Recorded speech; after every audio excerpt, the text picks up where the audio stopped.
There are a few things that all of us need. We all need air to breathe. We need clean water to drink. We need food to eat. We need shelter and love. You know, love is great too. And we all need a safe place to pee. Yeah? As a trans person who doesn't fit neatly into the gender binary, if I could change the world tomorrow to make it easier for me to navigate, the very first thing I would do is blink and create single-stall, gender-neutral bathrooms in all public places.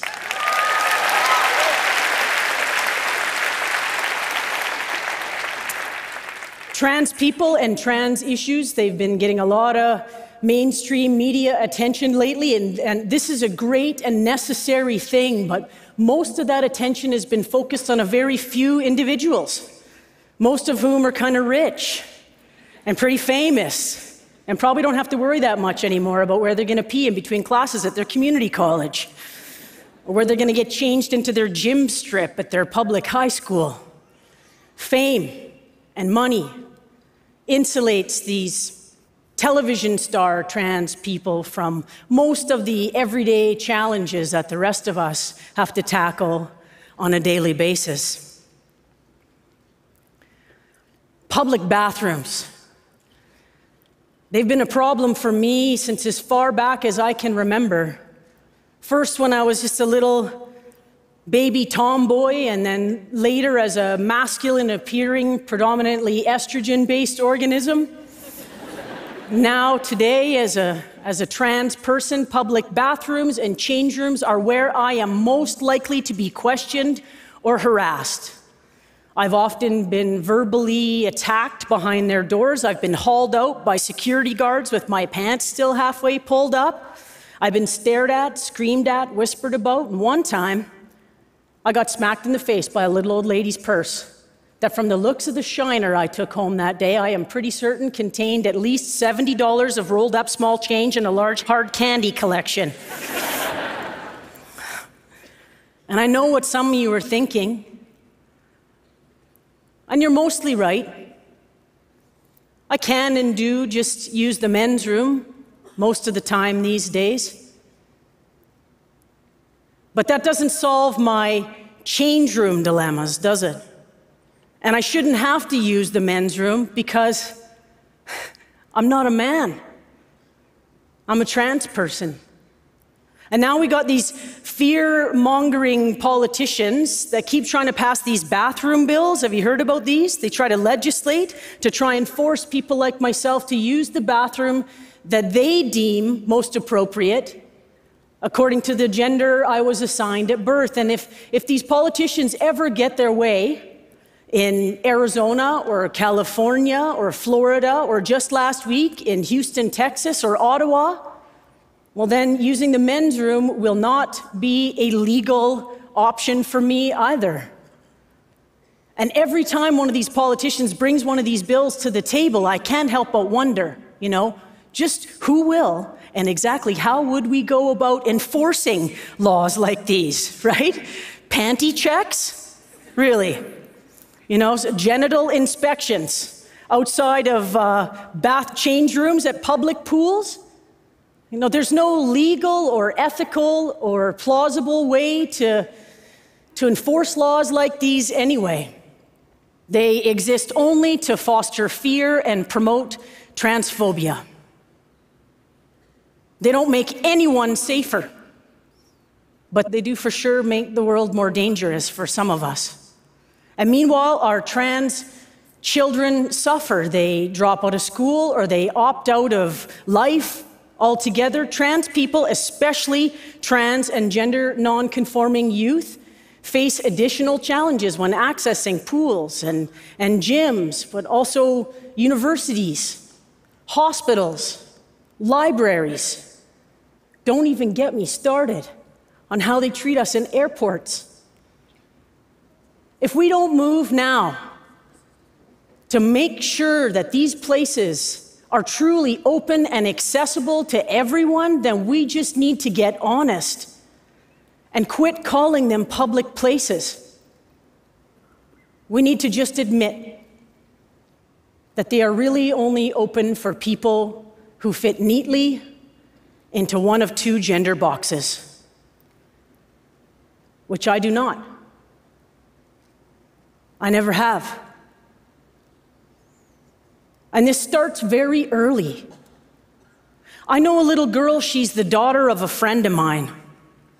She's a self-identified tomboy. I'm talking about cowboy boots and Caterpillar yellow toy trucks and bug jars, the whole 9 yards. One time I asked her what her favorite color was, she told me camouflage. Yeah? So that awesome little kid, she came home from school last October from her half day of preschool with soggy pants on because the other kids at school were harassing her when she tried to use the girls' bathroom. And the teacher had already instructed her to stay out of the boys' bathroom. And she had drank 2 glasses of that red juice at the Halloween party. And I mean, who can resist that red juice, right? It's so good. And she couldn't hold her pee any longer. Her and her classmates were 4 years old. They already felt empowered enough to police her use of the so-called public bathrooms. She was 4 years old. She had already been taught the brutal lesson that there was no bathroom door at preschool with a sign on it that welcomed people like her. She'd already learned that bathrooms were going to be a problem. And that problem started with her and was hers alone. So my friend asked me to talk to her little daughter, and I did. I wanted to tell her that me and her mom were going to march on down and talk to that school and the problem was going to go away, but I knew that wasn't true. I wanted to tell her that it was all going to get better when she got older, but I couldn't. So I asked her to tell me the story of what had happened. Asked her to tell me how it made her feel. Mad and sad, she told me. So I told her that she wasn't alone and that it wasn't right what had happened to her. And then she asked me if I had ever peed in my pants before. I said yes, I had, but not for a really long time, which of course was a lie. Because you know how you hit like 42 or 43, and sometimes you just, I don't know, you pee a little bit when you cough or sneeze when you're running upstairs, you know, or you're stretching. Don't lie. It happens, right? She doesn't need to know that, I figured.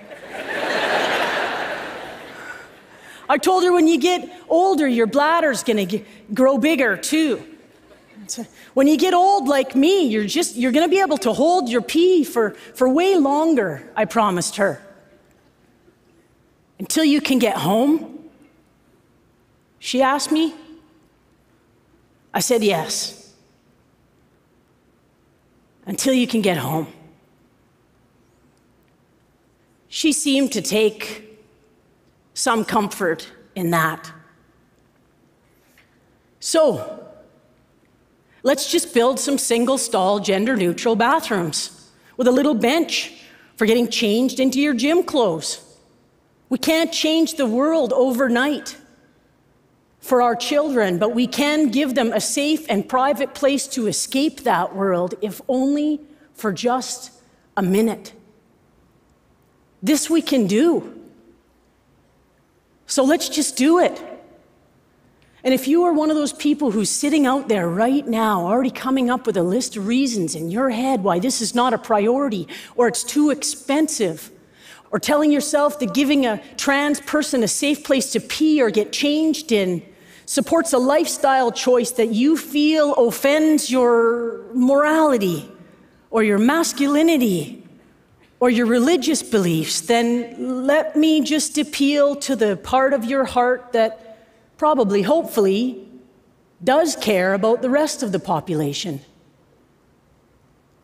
If you can't bring yourself to care enough about people like me, then what about women and girls with body image issues? What about anyone with body image stuff going on?